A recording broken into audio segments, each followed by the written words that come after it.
ముందు మాలీవుడ్, తర్వాత కోలీవుడ్, మళ్ళీ కోలీవుడ్, ఇప్పుడు బాలీవుడ్. ఇది Sai Pallavi journey.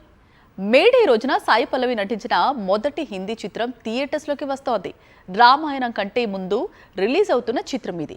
Cinema success సాధిస్తే రామాయణ రిలీజ్కు ముందు మరింత జోష్ ఉంటుంది, లేదా తర్వాతి సంగతి తర్వాత. 2015లో ప్రేమం మూవీతో మొదటిసారి మాలీవుడ్ లో మెరిసింది సాయి పల్లవి. ఇది ప్రేమ కథా చిత్రం. అక్కడ సంచలన విజయం సాధించింది. 2017లో ఫిదా పేరుతో టాలీవుడ్ కు ఎంట్రీ ఇచ్చింది. ఈ సినిమా ఎంతటి విజయం సాధించిందో ప్రత్యేకంగా చెప్పుకోవాల్సిన పని లేదు. కోలీవుడ్ లో మాత్రమే కణం పేరుతో ప్రయోగాత్మక ఎంట్రీ ఇచ్చింది సాయి పల్లవి.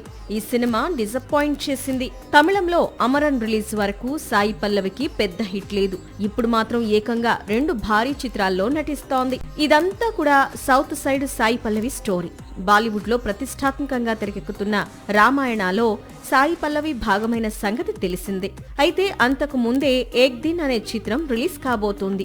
ఇది సాయి పల్లవి నటించిన మొదటి హిందీ చిత్రం, పైగా ప్రేమ కథా చిత్రం. సెంటిమెంట్ పరంగా చూస్తే ఈ సినిమా కూడా హిట్ కావాలి. సాయి పల్లవి బాలీవుడ్ డెబ్యూ అదిరిపోవాలి.